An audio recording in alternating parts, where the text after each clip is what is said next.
कैसे हैं आप लोग। मैं कृष्ण कुमार। जैसा कि हम अपना सिलेबस कर रहे थे तो आपको पता है आज से हम अपना केमिस्ट्री भी स्टार्ट कर रहे हैं। आज से जो अभी तक फिजिक्स मैथ हमारा जो सिलेबस चल रहा था, आज से हम केमिस्ट्री भी शुरू कर रहे हैं हमारी +2 क्लास की। तो आप हमारे साथ बने रहिए, हम आपको कंप्लीट सिलेबस कराएंगे। साइंस स्टूडेंट के लिए ऑल सब्जेक्ट प्रोवाइड करवाएंगे आपको। Physics chemistry math bio topics हैं आपके पास अलग अलग बुक्स के, वो सारे यहाँ पर प्रोवाइड करवाए जाएंगे। तो आज हम केमिस्ट्री लेके आए हैं आपके लिए +2 क्लास की। तो यहाँ पर आपको बिल्कुल बेसिक केमिस्ट्री पढ़ाई जाएगी, जिससे आपका बेस कंसेप्ट क्लियर हो जाएगा, जिससे आप आगे नीट IIT वगैरह में भी हेल्प हो जाएगी आपकी। ठीक है, तो हम स्टार्ट करते हैं केमिस्ट्री 12th क्लास। इसमें जो टोटल यूनिट या चैप्टर हम बात करेंगे तो 16 है यहाँ पर। अब यहाँ पर 16 है तो थोड़ा सा आपको ये समझना है, कुछ बच्चे सोच रहे होंगे कि सर बता रहे हैं अब तो 15 है। हाँ, वो CBSE के अकॉर्डिंग है। तो हम जो नॉर्मली बात करें तो हमारे पास एक सेंट्रल बोर्ड होता है और बाकी अदर स्टेट बोर्ड होते हैं। तो हम जनरली दो को लेके चलेंगे, हरियाणा बोर्ड और CBSE बोर्ड। तो CBSE बोर्ड तो सेंट्रल बोर्ड है हमारा। तो CBSE ने क्या किया है, अभी एक यूनिट यहाँ से स्किप कर दिया और उसको +1 में ट्रांसफ़र कर दिया। अभी नहीं किया, पिछले साल भी ऐसा ही था।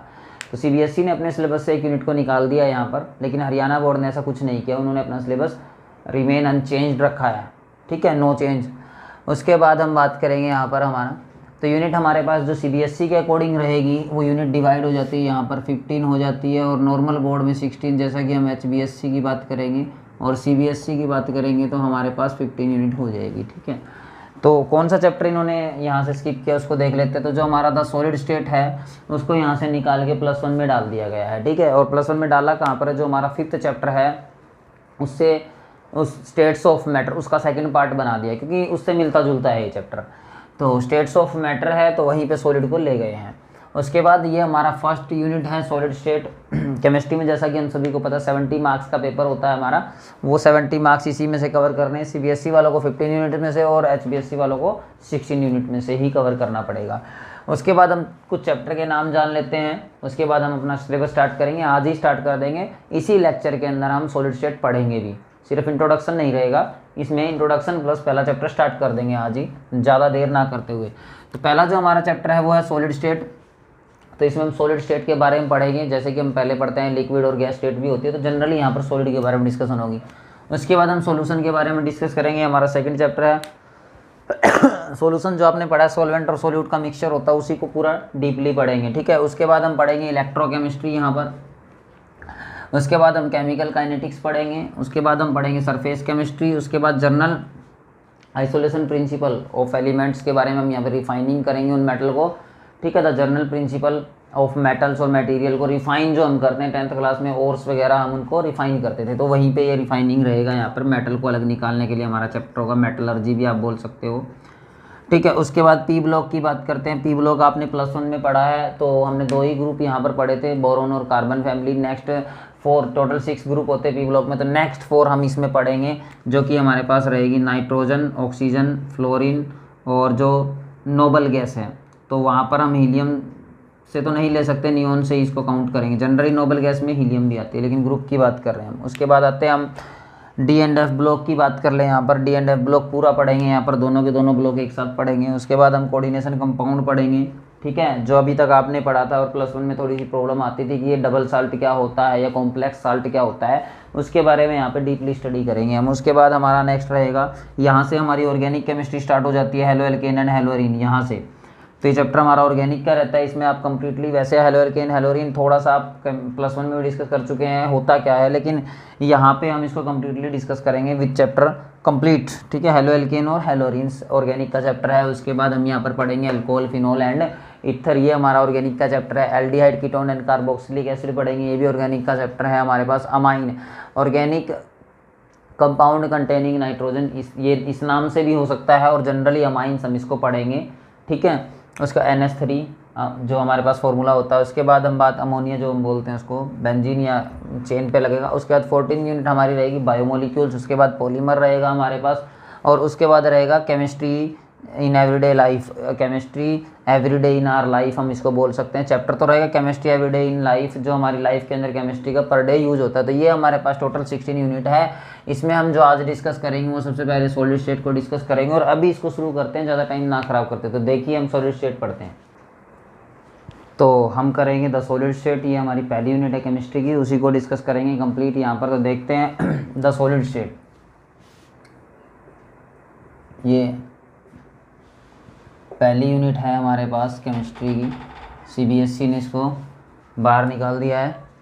ठीक है, अब इसके बारे में पढ़ते हैं। तो सॉलिड स्टेट के बारे में हम सॉलिड पढ़ेंगे। यहाँ पर सॉलिड क्या होता है, जनरली हम पहले पढ़ चुके हैं बहुत बार, 6th क्लास से लेकर अब तक हम सॉलिड ही पढ़ते आए हैं। तो हम थोड़ा सा डिस्कस कर लेते हैं यहाँ पर। मैटर, जो हमारे पास मैटर होता है जनरली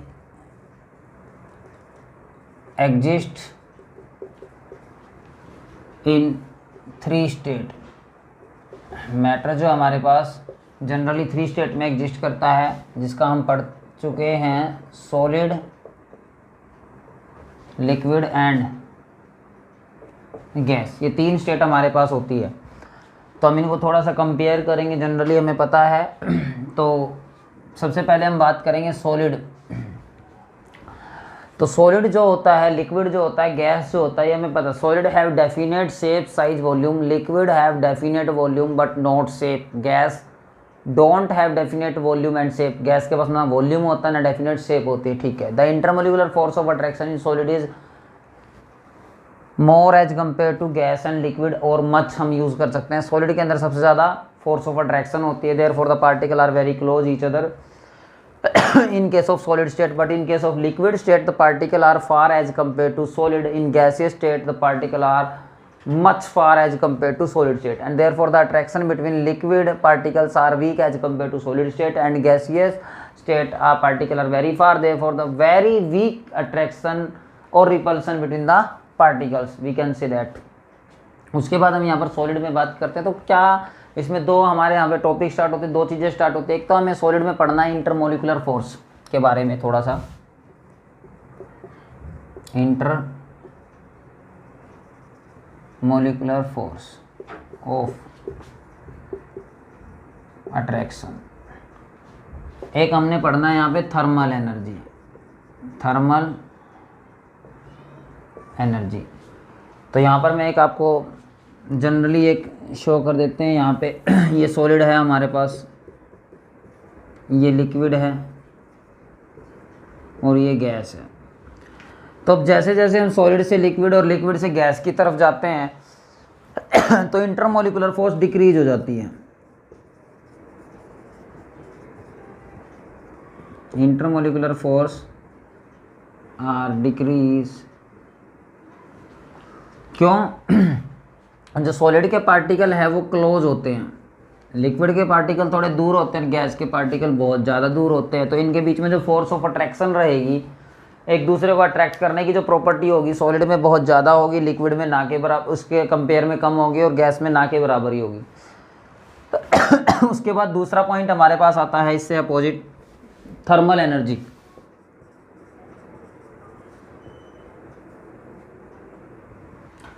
थर्मल एनर्जी की हम बात करें, thermal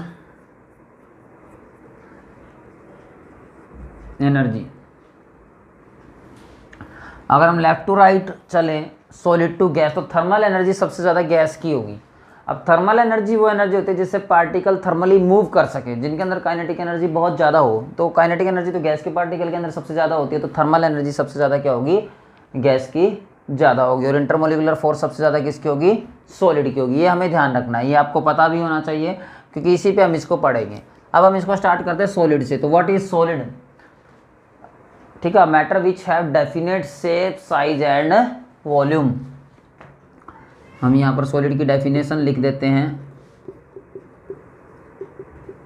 definite shape, size and volume is called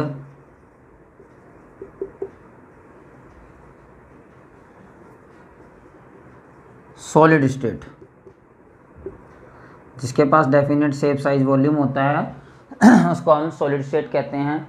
example आप कुछ भी ले सकते हैं। सॉलिड में हमारे पास जो भी चीज़ें होती है, जैसे चेयर हो गई, टेबल हो गई, नॉर्मल, अभी हम आगे पढ़ेंगे इसके बारे में बहुत ज़्यादा डीपली। जो भी चीज़ें हमारे पास सॉलिड स्टेट में एग्जिस्ट करती है, जैसे मार्कर हो गया, तो ये सॉलिड स्टेट में है।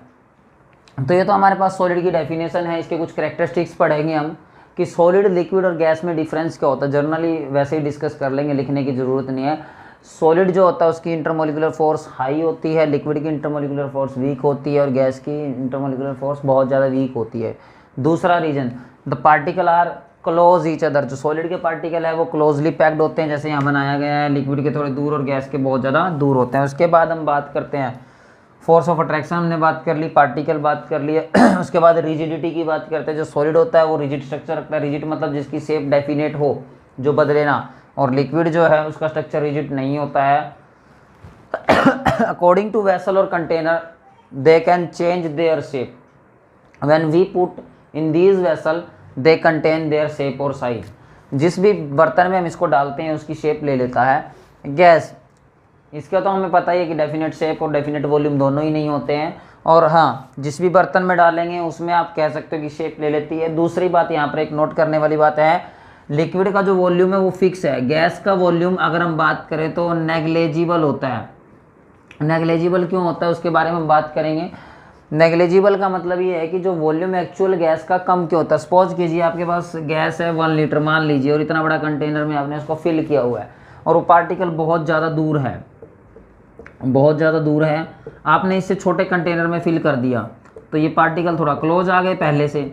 लेकिन आप ये सोचने वाली बात ये है कि जो गैस है उसका एक्चुअल वॉल्यूम तो इससे ही बहुत कम है, एक्चुअल वॉल्यूम बहुत ज़्यादा कम है। उसके बाद अगर हम बड़े बर्तन में डालते तो स्पेस ले लेती है, जैसे एक डिब्बी है छोटी सी, उसके अंदर गैस है, आप अगर रूम में ओपन करते तो वो पूरे रूम का स्पेस ले लेगी। तो इसका मतलब जो एक्चुअल वॉल्यूम है वो ना के बराबर होता है। तो ये इनका कंपैरिजन था सॉलिड, लिक्विड और गैस। अब हम पढ़ेंगे टाइप्स ऑफ सॉलिड, जो कि 2 तरह के हमारे पास सॉलिड होते हैं। क्लासिफिकेशन ऑफ सॉलिड, सॉलिड को क्लासीफाई करेंगे। हमारे पास सॉलिड भी 2 टाइप्स के होते हैं, आपको पता होना चाहिए। जो हम सॉलिड यहाँ पर पढ़ेंगे तो सॉलिड के भी 2 टाइप्स होते हैं, आपको ये बात भी पढ़नी है। सॉलिड हमारे पास 1 होता है क्रिस्टलाइन सॉलिड, और सेकंड होता है अमरफॉस सॉलिड। तो एक तो क्रिस्टलाइन सॉलिड है, एक अमरफॉस सॉलिड है। तो क्रिस्टलाइन सॉलिड हमारे पास कैसा होता है इसको हम डिस्कस करते हैं यहाँ पर। क्रिस्टलाइन सॉलिड,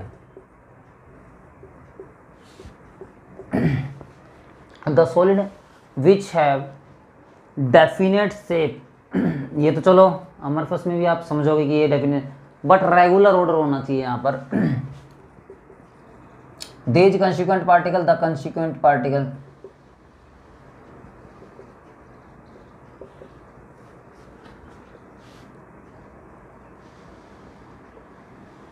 डेफिनेट ऑर्डर और रेगुलर ऑर्डर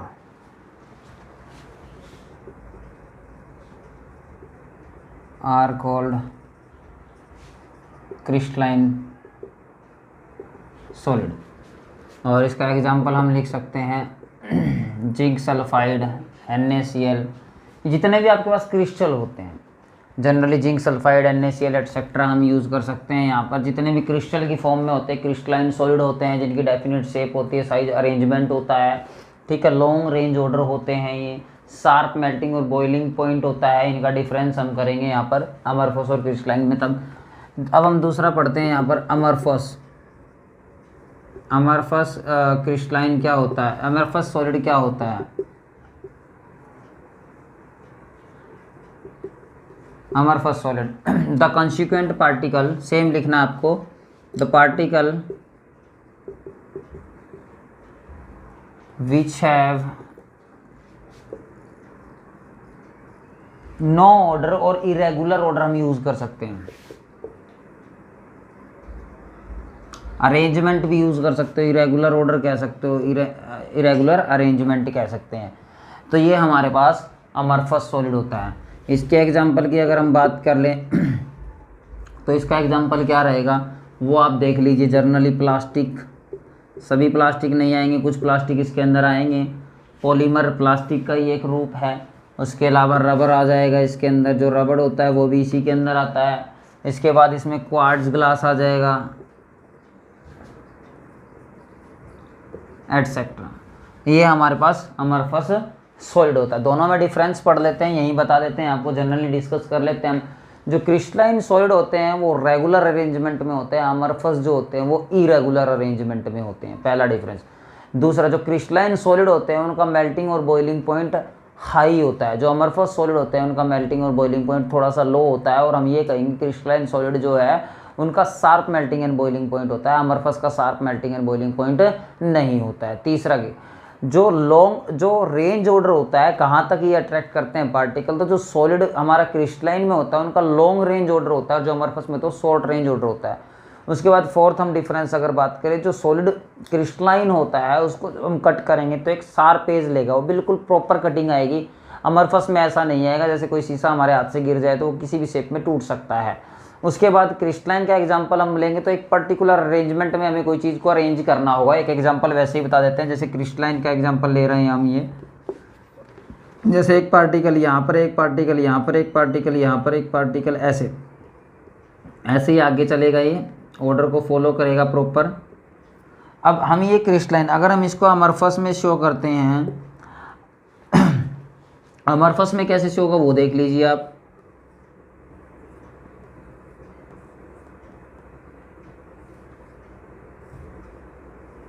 मतलब एक पर्टिकुलर अरेंजमेंट यहाँ पर नहीं होगी, आगे जाके ऐसी हो सकती है।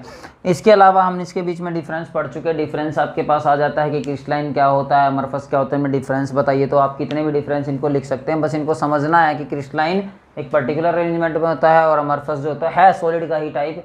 अब हम नेक्स्ट पढ़ते हैं इसके बाद। तो अगले जो हमारे टॉपिक है उनको हम समझते हैं। तो यहाँ पर जैसे हमने क्रिस्टलाइन और अमरफस पढ़ा, अमरफस के बारे में हमें थोड़ा और पढ़ना है जिसको हम पढ़ते हैं सूडो सॉलिड। अब सूडो सॉलिड क्या होता है इस चीज़ को हम समझेंगे। यहाँ पे जो सूडो सॉलिड लिखा हुआ है, सूडो सॉलिड का मतलब आपको बताएंगे। जनरली जो बच्चे बायो से हैं उनको जनरली ये पता होता है, सूडोपोडिया वो फीट पाँव यूज़ करते हैं। अमीबा के अंदर हम पढ़ते हैं उनके सूडोपोडिया फीट होते हैं उसके पास, नॉर्मली जो एक्चुअल में नहीं होती, जनरली झूठ मूठ में जो चीज़ें होती हैं उनको सूडोपोडिया कहते हैं। तो यहाँ पे जो सूडो सॉलिड पढ़ेंगे अब यहाँ पर।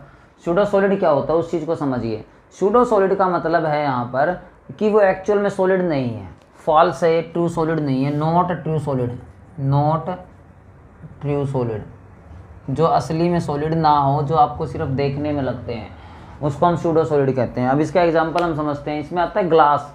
जनरली क्या है, this is called also super cooled liquid भी हम इसको बोलेंगे, सुपर कूल्ड लिक्विड इसको हम बोलेंगे। क्यों बोलेंगे सुपर कूल्ड लिक्विड, इसके बारे में भी समझेंगे कि जो जैसे हमने देखा है कि जनरली जो ग्लासेस होते हैं, विंडो ग्लास जो होते हैं, एक नॉर्मल बहुत लंबे टाइम के बाद, many year, after many year they slow down, slow down, ये क्या करते हैं, फ्लो करते हैं, slow down with their own weight, ये अपने वेट के अकॉर्डिंग धीरे धीरे नीचे की तरफ फ्लो करते हैं। अब इसका रीज़न क्या है, सपोज करते हैं हमने एक विंडो लगाई, ठीक है, ये लगा दी 2x2 की है, मान रहे हैं वैसे ही। तो इसकी जो थिकनेस थी वो 1 मिलीमीटर की थी। अब हम 8 से 10, 20, 30 साल, 50 साल बाद देखेंगे तो होगा क्या, जो थिकनेस है ऊपर से कम हो जाएगी, मान लेते 0.8 मिलीमीटर चली गई और नीचे हो गई 1.1 मिलीमीटर, और यहाँ कहीं हल्की सी माइनर ज़्यादा, यहाँ पर ये है, यहाँ पे 1.1 मिलीमीटर है। तो होगा क्या, कुछ दिन के बाद आप देखेंगे तो जो कुछ साल के बाद लोअर जो बॉटम हिस्सा है इसका वो थिक हो जाएगा एज कम्पेयर टू टॉप। तो क्यों होगा ऐसा, जो लिक्विड है वो सुपर कूल्ड लिक्विड है, तो ग्लास जो सुपर कूल्ड लिक्विड है तो नीचे फ्लो करता रहता है, खुद के वेट से वो धीरे धीरे नीचे फ्लो करता है। तो इसके कारण क्या होता है, जो लोअर बॉटम जो पोर्शन होता है उसका वो थिक हो जाता है और ऊपर का thin, because this is called super cooled liquid और सूडो सॉलिड हम इसको कहेंगे, यानी कि एक्चुअल में सॉलिड नहीं है। तो अमरफस में आप ये लाइन लिख सकते हो, दे आर सूडो सॉलिड, और crystalline they are true in solid. तो ये आपको देखना है। नेक्स्ट एनिलीनिंग की हम बात करते हैं। यहाँ पर एनिलीनिंग का मतलब होता क्या है, लगातार किसी चीज़ को हीट करना, repeated of heating and cooling. Repeated हम यहाँ पर वर्ड यूज़ करेंगे, रिपीटेड हीटिंग एंड कूलिंग, लगातार किसी चीज़ का हीट होना और कूल होना। तो आपने देखा होगा ओल्ड फार्म हाउस नॉर्मली, तो after some year their windows were milky in colour. तो जो उनका ग्लास होता है विंडो का वो मिल्की हो जाता है। रीज़न क्या है उसका, तो लगातार जो विंडो होती है उस पर सनलाइट गिरती है, लगातार सनलाइट, ठीक है, और नाइट में वो कूल होते जाते हैं, नाइट में क्या होते जाते हैं, वो लगातार कूल होते जाते हैं। तो इससे क्या होता है, एक बार हीट होना, पार्टिकल थोड़े सेपरेट होते हैं, मतलब जब वो काइनेटिक तो दूर दूर जाएंगे, फिर कूल होना, कंप्रेस होना, फिर स्प्रेड होना, फिर तो ऐसे में क्या होता है, तो वो जो उसका स्ट्रक्चर है वो चेंज हो जाता है, तो उससे वो जो कलर आएगा वो मिल्की आ जाएगा, ये आपको पता होना चाहिए। तो जो मिल्की कलर आता है उसी के कारण हम इसका नाम क्या रखा हमने, एनिलिंग। एनिलिंग का मतलब होता है रिपीटेड हीटिंग एंड कूलिंग, किसी चीज़ का बार बार रिपीट होना, लगातार हीट होना, लगातार कूल होना। तो ऐसा अगर हमारे पास कोई फार्म हाउस है, नॉर्मली हमारा घर, उसमें विंडो लगी हुई है, तो दिन में लगातार उसके जो ग्लासेज है वो हीट होते हैं और रात को वापस क्या होते हैं, कूल होते हैं, तो उनकी जो अरेंजमेंट होती है वो बिगड़ जाती है। तो ये होता है हमारे पास एनिलिंग टॉपिक आपको पढ़ना है। उसके बाद हमारा नेक्स्ट टॉपिक है आइसोट्रोपी एंड आइसोट्रोपी। ये बहुत ही इंपॉर्टेंट टॉपिक है, इसको आपको समझना भी जरूरी है। अब आइसोट्रोपिक का मतलब क्या होता है, आइसोट्रोपिक हमारा अमरफस सॉलिड के अंदर होता है। मैं लिख देता हूँ, ये बात आपको समझनी है। अमरफस सॉलिड, जो आइसोट्रोपी होता है वो अमरफस सॉलिड के अंदर होता है, ना कि क्रिस्टलाइन के अंदर। अब ये आइसोट्रोपी क्या होता है, इस चीज़ को हमें समझना है। तो आइसोट्रोपिक का मतलब होता है जो फिजिकल प्रॉपर्टी होती है किसी भी सब्सटेंस की, वो सेम रहे ऑल पॉइंट पे, कहीं भी आप देखोगे वो प्रॉपर्टी क्या रहेगी, सेम रहेगी, that is called isotropic. The value of physical property are same in all direction. Physical property रहेगी क्या, लाइक इलेक्ट्रिकल रेजिस्टेंस हो गई, रिफ्रैक्टिव इंडेक्स हो गई, ये फिजिकल प्रॉपर्टी में लिख रहा हूँ, इलेक्ट्रिकल रेजिस्टेंस। उसके बाद रिफ्रैक्टिव इंडेक्स, ठीक है, और फिजिकल कंडीशन में बहुत सारी चीज़ें आ जाती है एटसेट्रा। तो यहाँ पर अगर आप कोई पार्टिकल बनाओगे तो इसका स्ट्रक्चर आपको बुक में मिल जाएगा, बना के दिखाते हैं। जैसे मान लो ये क्रिस्टल है, ये फिर छोटा क्रिस्टल है, फिर बड़ा क्रिस्टल है, फिर छोटा क्रिस्टल है, फिर बड़ा क्रिस्टल, फिर छोटा क्रिस्टल, तो बड़े के नीचे बड़ा क्रिस्टल है।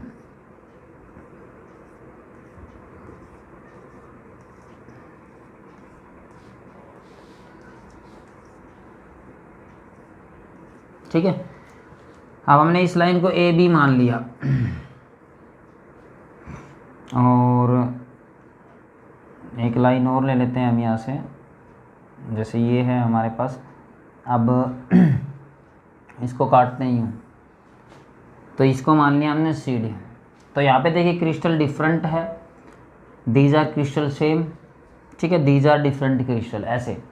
तो हमें ऐसे ही इनकी फिजिकल प्रॉपर्टी देखनी है। अगर हर क्रिस्टल की ऑल डायरेक्शन में सेम फिजिकल प्रॉपर्टी रहती है तो उसका नाम है यहाँ पर आइसोट्रोपी, जो कि अमरफस सॉलिड में ऐसा होता है। अगर यहाँ पे फिजिकल प्रॉपर्टी सेम, डेफिनेशन आप लिख सकते हैं, the physical value of physical property are different in all direction, like electrical resistance, refractive index are called anisotropic. और ये एन आइसोट्रोपी जो होता है वो क्रिस्टलाइन सॉलिड होता है, ये आपको बात पता होनी चाहिए। तो ये एनाइसोट्रोपी होता है और ये आइसोट्रोपी होता है। नेक्स्ट हमारा टॉपिक रहेगा, जैसे हमने क्रिस्टलाइन सॉलिड पढ़ा है और अमरफस सॉलिड हमारा होता है टॉपिक, तो उसके बाद थोड़ा सा हम अमरफस सॉलिड का यूज़ भी पढ़ लेते हैं। तो अमरफस सॉलिड डेली लाइफ में बहुत ज़्यादा यूज़ होने वाला मटेरियल है हमारे पास। लाइक सिलिकॉन आज सबसे ज़्यादा यूज़ हो रहा है, सोलर प्लेट में हम यूज़ करते हैं, तो सिलिकॉन एक अमरफस सॉलिड है हमारे पास, और जो सबसे ज़्यादा यूज़ हो रहा है सोलर प्लेट में। क्या करता है, ये सनलाइट को इलेक्ट्रिसिटी में कन्वर्ट करके हमें देता है। अब हम क्लासीफाई करेंगे, जो हमारे पास क्रिस्टलाइन सॉलिड है उसको क्लासीफाई करेंगे कि उसमें इलेक्ट्रिसिटी पास होती है या नहीं होती, और जो क्रिस्टलाइन सॉलिड है उसको पूरी तरह से क्लासीफाई करेंगे। तो क्रिस्टलाइन सॉलिड के हमने 4 पार्ट बनाए हुए हैं। पहला हम पढ़ते हैं यहाँ पर मॉलिक्यूलर सॉलिड, दूसरा हम पढ़ते हैं आयनिक सॉलिड, तीसरा हम पढ़ते हैं मेटालिक सॉलिड, और फोर्थ हम पढ़ते हैं यहाँ पर कोवलेंट और नेटवर्क सॉलिड। तो मॉलिक्यूलर सॉलिड क्या है, क्रिस्टलाइन सॉलिड का ही एक पार्ट है, मेटालिक सॉलिड भी उसी का पार्ट है, कोवलेंट भी उसी का पार्ट और आयनिक भी उसी का पार्ट है। इनको 4 कैटेगरीज में अलग अलग डिवाइड किया हुआ। तो उसका कारण समझते हैं क्यों। तो पहले हम बात करते हैं मॉलिक्यूलर सॉलिड क्या होते हैं। Those crystalline solid which have week vendor वाल फोर्स ऑफ अट्रैक्शन, जो कि हम लास्ट मतलब हमारे प्रीवियस जो क्लास थी +1 उसमें पढ़ चुके हैं। स्टेट्स ऑफ मैटर में वेंडर वाल force, dipole dipole, dipole induce dipole, ठीक है, नॉन डाइपोल, इनके बारे में हम हाइड्रोजन बॉन्डिंग वगैरह पढ़ चुके, तो वही हमें यहाँ पर पढ़ना है। तो molecular solid are those crystalline solid which have weak van der Waals force of attraction between them, ठीक है, weak van der Waals force are attraction between them, आप लिख लेना ये। उसके बाद इसके भी 3 टाइप होते हैं यहाँ पर। ये हमारे पास नॉन पोलर होती है, non polar molecular solid. Second होता है हमारे पास polar molecular solid, polar molecular solid. और थर्ड होता है इसमें हमारे पास हाइड्रोजन बॉन्डिंग। इन तीनों को हम यहाँ पर डिस्कस करेंगे अच्छे से। तो पहला हमारे पास नॉन पोलर। नॉन पोलर में डेफिनेशन वही रहेगी, क्योंकि जब ये मोलिकुलर का ही पार्ट है और मोलिकुलर क्रिस्टलाइन का, तो those crystalline solid which have weak van der Waal force of attraction, ठीक है। बट हम यहाँ पर बात करेंगे नॉन पोलर की, तो यहाँ पर इनके ऊपर कोई पोलर चार्ज नहीं होगा। इसका एग्जांपल हम सॉलिड में लेंगे, जैसे इनके ऊपर कोई चार्ज क्यों नहीं होता, इसमें कोई डाइपोल ही नहीं होता, डाइपोल तो होता ही नहीं है। एग्जांपल के तौर पे देखिए solid H2, solid I2, solid argon और सॉलिड CO2, ये हमारे पास एग्जांपल है नॉन पोलर मोलिकुलर सॉलिड के। वी नो दैट H और H जब बॉन्ड बनाते हैं तो इन पे किसी पे भी कोई प्लस और माइनस चार्ज नहीं आता है, because they contain same strength. इनकी जो स्ट्रेंथ होती है वो सेम होती है। पोलर में आपको समझाएंगे कि इनमें क्या डिफरेंस है। तो नॉन पोलर में इनके बीच में स्ट्रेंथ में कोई डिफरेंस नहीं है, ना तो ये हाइड्रोजन इलेक्ट्रॉन खींच सकता है ना ये खींच सकता है। तो इसका मतलब किसी पे भी कोई पॉजिटिव और कोई नेगेटिव नहीं होता, ठीक है। हम नॉर्मली ये समझ सकते हैं कि कोवलेंट बॉन्ड है, बट ऐसा नहीं है, नॉन पोलर है, इसको आपको समझना पड़ेगा। सॉलिड स्टेट में इसकी कुछ प्रॉपर्टीज़ है, दे हैव, इनके अंदर से इलेक्ट्रिसिटी पास नहीं होती, ये आपको पता होना चाहिए, ठीक है। इंसुलेटर ठीक है, इंसुलेटर है ये। उसके बाद दूसरा हम इसके बारे में पढ़ेंगे, इंसुलेटर तो है ही, साथ में इनका मेल्टिंग और बॉइलिंग पॉइंट भी लो है। और मेल्टिंग और बॉइलिंग पॉइंट लो होने का रीज़न आपको पता लग गया, क्योंकि ये नॉन पोलर है, फोर्स ऑफ अट्रैक्शन इनकी वीक है, स्ट्रॉन्ग नहीं है, हम ये कहेंगे। तो ये इसके एग्जाम्पल है। नॉन पोलर हम पढ़ चुके हैं, ठीक है। उसके बाद हम पढ़ेंगे पोलर, इसका सेकेंड पार्ट हम यहाँ पर पोलर लेके चलते हैं। तो पोलर क्या होता है, पोलर मोलिकुलर सॉलिड। ये थोड़ा सा फास्ट इसलिए पढ़ रहे हैं क्योंकि +1 का टॉपिक है, नया नहीं है आपका। स्टेट्स ऑफ मैटर जो आपने प्रीवियस क्लास में पढ़ा है उसी को हम आगे कर रहे हैं, प्रमोट कर रहे हैं, उसी को प्रमोट कर दिया आगे आपके लिए। तो अब पोलर मोलिकुलर सॉलिड क्या होते हैं? Polar molecular solid are these solid which have weak van der Waal force of attraction between dipole dipole attraction. इसके बीच में जो अट्रैक्शन होती है वो डाइपोल डाइपोल अट्रैक्शन। कैसे? एग्जाम्पल के तौर पे हम लेते हैं attraction between H and Cl, therefore negative delta and therefore positive delta. यहाँ पर डेल्टा जो है वो नेगेटिव में आ गया और यहाँ पर जो डेल्टा है वो पॉजिटिव में आ गया, ठीक है। हमने पॉजिटिव और नेगेटिव बना ले तो पोल क्रिएट हो गए। दिस इज डाइपोल, मतलब दो पोल है, प्लस एंड माइनस। तो जितने भी इस तरह के जिनके अंदर पोल बन सकते हैं, तो इसकी जो force of attraction as compare to इससे ज़्यादा है, बिकॉज क्लोरीन इज इलेक्ट्रोनेगेटिव, यहाँ पर ज़्यादा as compare to hydrogen, more electronegative as compare to hydrogen. This is polar molecule. तो पोलर में क्या होगा, एक एंड नेगेटिव होगा, एक एंड पॉजिटिव होगा और यहाँ पे डाइपोल मोमेंट बनाएगा। उसके बाद इसका जो डाइपोल मोमेंट होता है 0 होता है, dipole moment 0, have some dipole moment, इनका डाइपोल मोमेंट होता है। अब डाइपोल मोमेंट क्या होता है ये आपने पढ़ा हुआ है, इसको D से या Q से या P किसी भी चीज़ से आप रिप्रेजेंट करते, जनरली D से, तो चार्ज इनटू में डिस्टेंस बिटवीन देम, 2 टाइम जो डिस्टेंस होती है वही डाइपोल मोमेंट होता है। थर्ड पॉइंट हम यहाँ पर करते हैं उसी का, हाइड्रोजन बॉन्डिंग। हाइड्रोजन बॉन्डिंग, अब हाइड्रोजन बॉन्डिंग क्या होता है? तो बॉन्डिंग बिटवीन, इजी लैंग्वेज में आप लिख सकते हो, the bonding between highly electronegative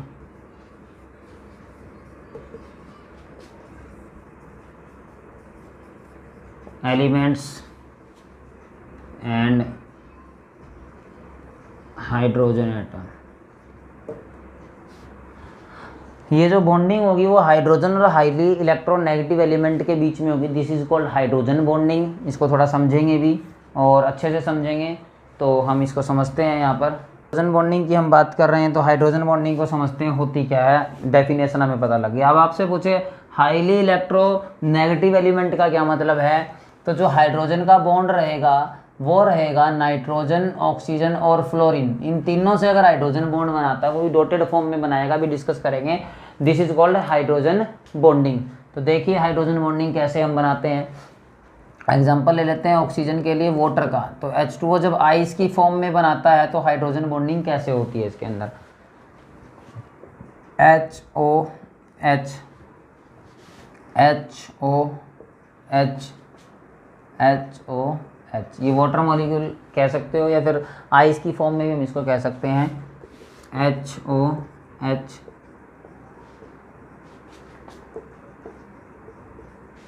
अब इनके बीच में हमें हाइड्रोजन बॉन्डिंग देखने, तो ये क्या होगा कुछ टाइम बाद, ये हाइड्रोजन इस ऑक्सीजन के साथ डॉटेड बॉन्ड बना लेगा, ये ऑक्सीजन इस हाइड्रोजन के साथ डॉटेड बॉन्ड बना लेगा। This dotted bond is called hydrogen bond. ये जो बॉन्ड बना है वो हाइड्रोजन बॉन्ड है, ये हमें पता होना चाहिए, ठीक है। तो this is called hydrogen bond between hydrogen and oxygen, ठीक है। इसमें इसके दो टाइप होते हैं, इंटरमोलिकुलर हाइड्रोजन बॉन्ड और इंट्रामोलिकुलर हाइड्रोजन बॉन्ड। वो हमें यहाँ नहीं पढ़ना है जो कि प्लस वन में आप पढ़ चुके हो, ठीक है। उसमें ये होता है सेम एलिमेंट के साथ और डिफरेंट के साथ। तो ये हाइड्रोजन बॉन्डिंग थी हाइड्रोजन और ऑक्सीजन के बीच में। हाइड्रोजन और फ्लोरीन के बीच में बिल्कुल आसान है, H और F का बॉन्ड था यहाँ पर, ठीक है। दूसरा H और F उसका बॉन्ड था, तीसरा H और F ऐसे है। तो इस हाइड्रोजन इस फ्लोरीन के साथ जो बॉन्ड बनाया है, this bond is called hydrogen bond. तो यहाँ पर ये हमारा मॉलिक्यूलर सॉलिड कंप्लीट हो जाता है। मॉलिक्यूलर सॉलिड हमने पढ़ लिया है।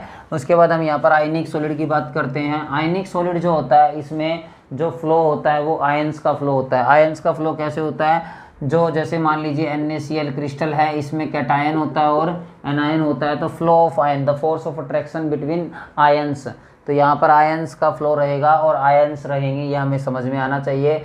यहाँ पे इसको थोड़ा अच्छे से समझते हैं। जो आयनिक सॉलिड होते हैं वो क्रिस्टलाइन स्ट्रक्चर में होते हैं। Those crystalline solid which contain ions, ions का मतलब होता है कैटायन और एनायन, दोनों ही यहाँ पर हम लिख सकते हैं।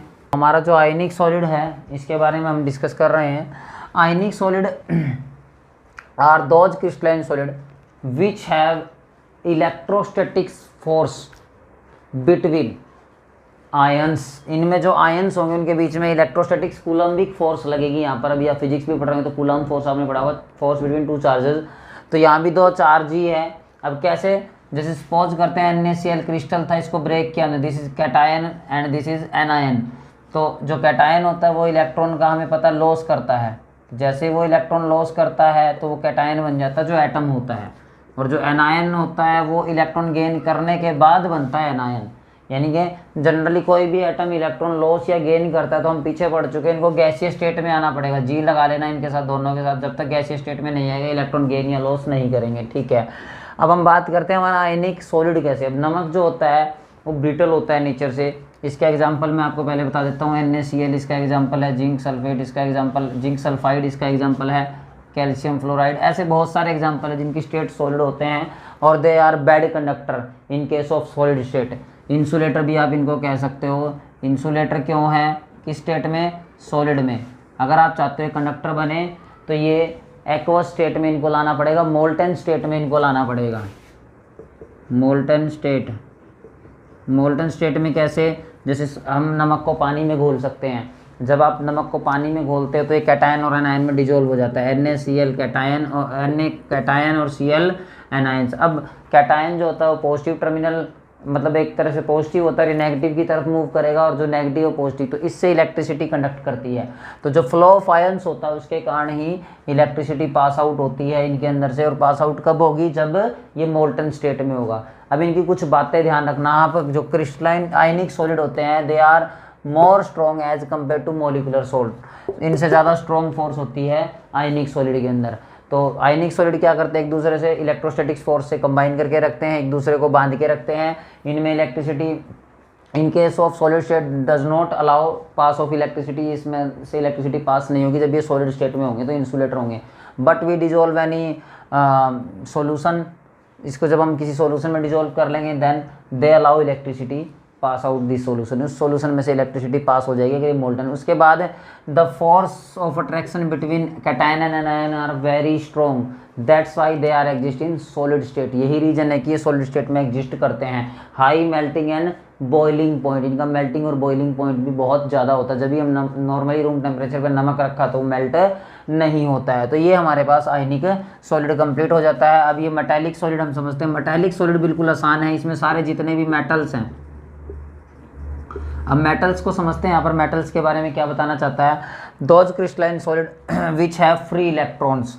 अब जो मेटल होते हैं जितने भी, उनके पास फ्री इलेक्ट्रॉन्स होते हैं। जितने भी मेटल हैं सभी के पास फ्री इलेक्ट्रॉन है और दे आर गुड कंडक्टर, ठीक है। ये गुड कंडक्टर होते हैं, हीट एंड इलेक्ट्रिसिटी दोनों इनके अंदर से पास हो सकती है। This is called metallic solid, और हम इसको कह सकते हैं ये मेटल होते हैं। एग्जांपल के तौर पे हम घर में जो यूज़ करते हैं वो कॉपर वायर करते हैं। जनरली हम सिल्वर कर सकते हैं। Silver is best conductor but costly है, इसीलिए हम इसका यूज़ नहीं करते हैं। ये बात आपको पता होनी चाहिए। तो सिल्वर जो है वो बेस्ट कंडक्टर है, सेकंड बेस्ट हमारे पास कॉपर है। अभी ये कंडक्टर क्यों है, तो जनरली हमने पढ़ा, कोई भी हमने कॉपर वायर मान ली है तो इसके पास फ्री इलेक्ट्रॉन होते हैं। कितने, अनकाउंटेबल, हमें पता ही नहीं कितने इलेक्ट्रॉन, बहुत सारे इलेक्ट्रॉन इसके पास फ्री होते हैं। बस इनमें फ़र्क ध्यान से समझ लीजिएगा। जो आयनिक सॉलिड है इनके पास कैटायन और एनायन होते हैं, इनमें इलेक्ट्रॉन होते हैं, दोनों में फ़र्क है। वो आयन से, ये इलेक्ट्रॉन्स हैं। ये सॉलिड स्टेट में भी इलेक्ट्रिसिटी पास करवाते हैं अपने अंदर से, ठीक है। वो मोल्टन स्टेट में पास करवाते हैं। सॉलिड स्टेट में जैसे हमारे पास कॉपर हो गया, सिल्वर हो गया, आयरन होगा, दे आर गुड कंडक्टर। और हार्ड भी होते हैं, रिजिड भी होते हैं, इनकी पर्टिकुलर शेप होते हैं, हाई मेल्टिंग बॉइलिंग पॉइंट है। ये चीज़ें हमें पता होनी चाहिए, ठीक है। जनरली हम घर में जो इलेक्ट्रिसिटी के लिए यूज़ करते हैं वायर, तो उनके अंदर कॉपर लगा हुआ होता है। तो ये हमारे पास मेटेलिक सॉलिड होता है, जो क्रिस्टलाइन सॉलिड का ही एक एग्जांपल है, जिसके अंदर फ्री इलेक्ट्रॉन होते हैं और करंट पास करवाता है सॉलिड स्टेट में, तो रूम टेम्परेचर पे। उसके बाद हम बात करते हैं, फोर्थ हमारे पास है कोवलेंट और नेटवर्क सॉलिड। कोवलेंट और नेटवर्क सॉलिड क्या होता है इसको समझिए। तो कोवलेंट में जनरली हमारे पास कार्बन फैमिली आती है। कार्बन सबसे ज़्यादा कोवलेंट बॉन्ड बनाता है, सभी बच्चों को पता है। तो कार्बन जो है वो कोवलेंट बॉन्ड सबसे ज़्यादा बनाता है। तो इसका मतलब जो कोवलेंट और नेटवर्क सॉलिड वो कार्बन ही शो करेगा। तो कार्बन एक फॉर्म और शो करता है जिसको हम एलोट्रोपिक फॉर्म कहते हैं। अब एलोट्रोपिक फॉर्म क्या होती है, एलोट्रोपिक का मतलब ये होता है कि जिसकी फिजिकल प्रॉपर्टी सेम होना और केमिकल प्रॉपर्टी डिफरेंट होना, this is called allotropy. Allotropy में फिजिकल प्रॉपर्टी सेम रहती है और केमिकल प्रॉपर्टी चेंज हो जाती है।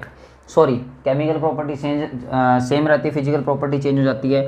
अब कार्बन से बनता है ग्रेफाइट और कार्बन से बनता है डायमंड और कार्बन से बनता है फुलरीन।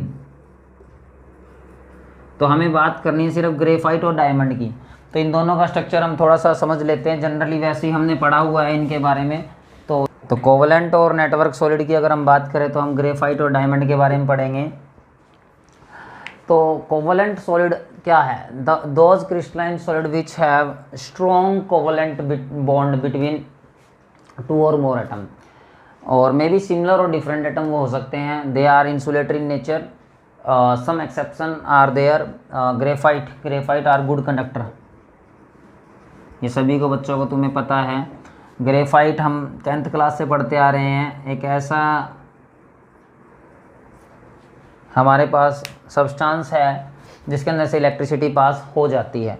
अब डायमंड की हम बात करते हैं। डायमंड का जो स्ट्रक्चर होता है वो रिजिड होता है, और थोड़ा सा समझ लेते हैं इस बारे में भी, वैसे पढ़ के आए हम। एक कार्बन 3 कार्बन के साथ बॉन्ड बनाता है मैक्सिमम, ठीक है, जनरली 4 कार्बन के साथ, और 4 के 4 सिग्मा बॉन्ड होते हैं। यहाँ पर सिंगल बॉन्ड है सारे के सारे, और इनकी जो बॉन्ड लेंथ होती है बीच में वो 154 पिकोमीटर होती है। 10⁻⁻12 आप कर सकते हो। पिको का मतलब 10⁻⁻12।